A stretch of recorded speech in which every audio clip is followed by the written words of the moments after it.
Bonjour. Bon, je veux parler du travail, donner son avis sur un livre. Je m'appelle Liliane Widler et je suis étudiante de la langue française de la 5e année à l'école Rafael Herrera Vegas. Je connais les livres, je voudrais que quelqu'un m'attende quelque part, de l'auteur Anna Gavalda. Parce que notre professeur, Julia Renier, nous l'a donné comme livre de lecture pour cette année. À mon avis, sa lecture est très intéressante car elle nous oblige à réfléchir sur de nombreuses situations de la vie que plusieurs fois nous nous identifions souvent. De plus, le livre est écrit avec une langue courante et qui nous aide à grandir notre vocabulaire et à acquérir des mots et des nouvelles expressions. L'auteur du livre exprime des situations de vie très humaines, mais laissant au lecteur le soin de tirer ses propres conclusions afin de les changer en classe et d'écouter des différentes alternatives sur la même réalité. Et je choisis pour faire le résumé d'une histoire qui s'appelle I.I.J. L'histoire s'agit d'une femme mariée et enceinte et très joyeuse. Elle a déjà un fils qui a été choisi comme garçon d'honneur dans le mariage de la cousine en fin d'août. Lamentablement, le jeudi 20 août, lors de la visite du 6e mois chez le docteur très préoccupé depuis l'échographie, lui a demandé si elle sentait boucher le bébé. Elle lui répond quelquefois oui, mais pas le plus souvent. Le docteur l'informe que le fœtus est mort. Elle n'a rien dit, elle ne pleurait pas. Le docteur lui a dit qu'il admire son sang-froid. Elle est très désolée pour la perdre. Elle pleure beaucoup, toute seule sur le chemin du retour chez elle, mais décide d'aller au mariage, surtout pour son fils.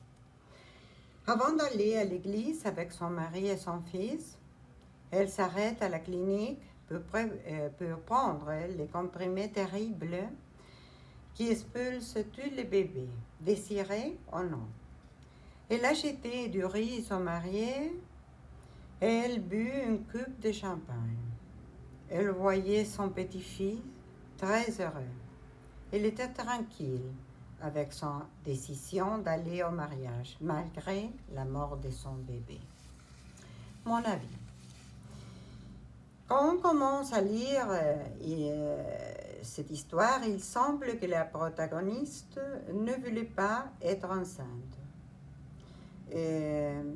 Par exemple, quand à la page 15, elle dit « Elles sont bêtes, ces femmes qui voulaient un bébé. Elles sont bêtes. » Mais après avoir lu ce qui se passe au long de cette histoire, nous comprenons mieux le premier paragraphe.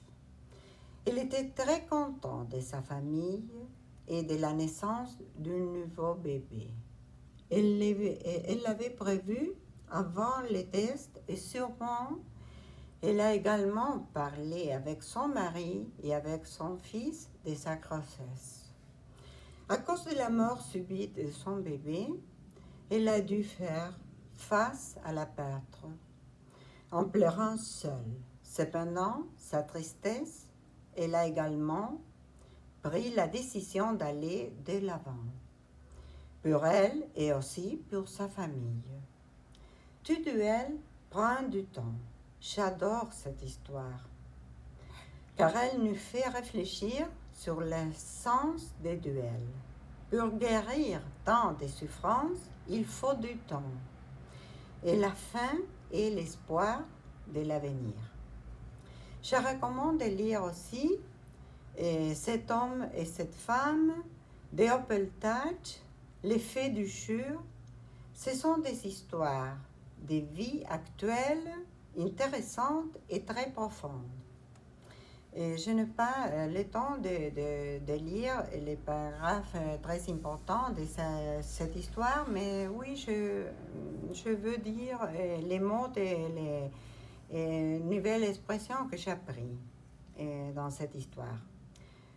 Une ère détachée, c'est une ère différente, et filer, passer vite, et cogiter, réfléchir, huspiller, sécuer verbalement, y gâcher, pas réussi. Bon, merci beaucoup, à bientôt.